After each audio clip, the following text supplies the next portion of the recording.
But we begin with House Energy and Commerce Chairman Greg Walden, who will be asking questions of Zuckerberg tomorrow on the House side. This is a big deal, Congressman. Really, since 1996 and the Telecommunications Act of that year, which was big sweeping changes, the committee really hasn't tackled anything this big since then. How do you plan to focus 31 members tomorrow to try to get the questions you want answered at that hearing? And that's just on the Republican side, you know. So it's a big committee, it's a big issue, and it's bigger than just Facebook, by the way. How people profit from your personal data goes well beyond Facebook, and we'll be looking at this over time. But tomorrow, it is about Facebook. It is about Mark Zuckerberg, the founder of this great innovative company. But what happened along the way?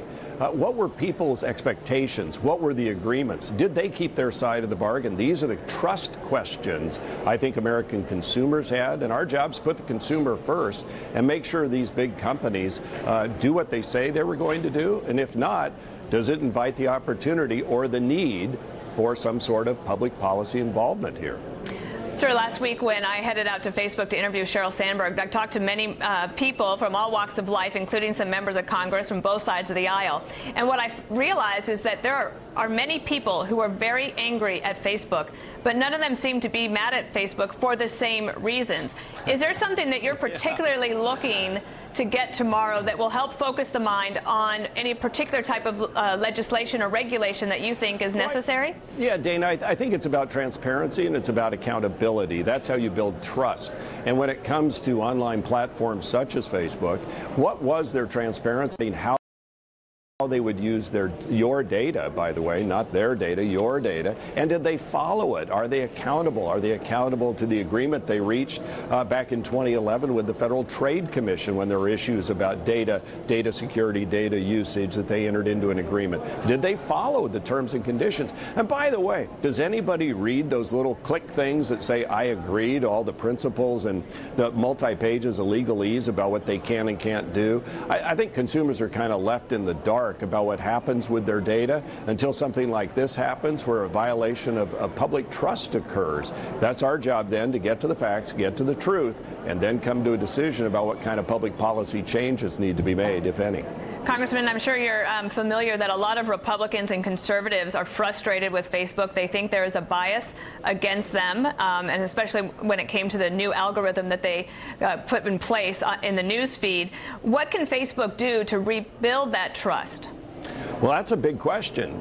You know, when you go back to the Organizing for America, the Obama 2012 campaign, the way they used apps to scrape data, I think in an unprecedented fashion. Now, Facebook changed its policies after that, but not before President Obama used all those data, and OFA used it and probably still has it.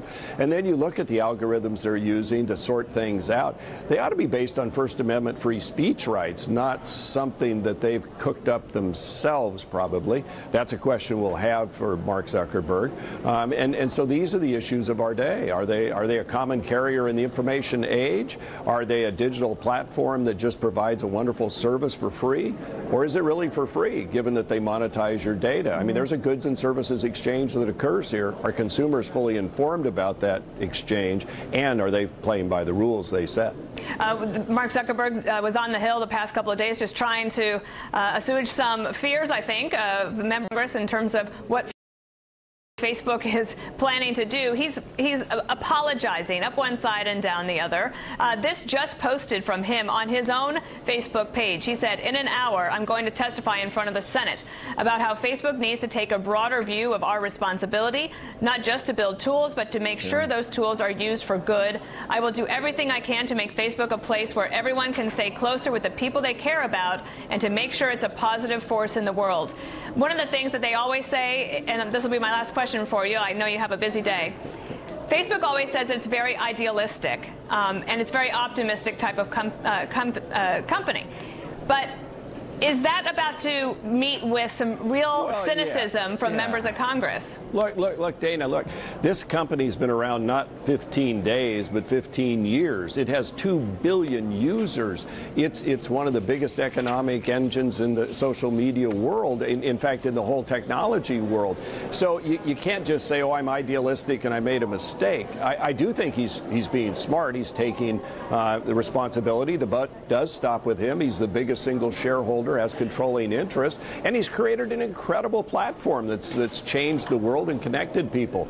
But with that comes enormous responsibility on a company of that size to do what it says it's going to do, to follow the rules, follow the law, do what it says it will do to help consumers.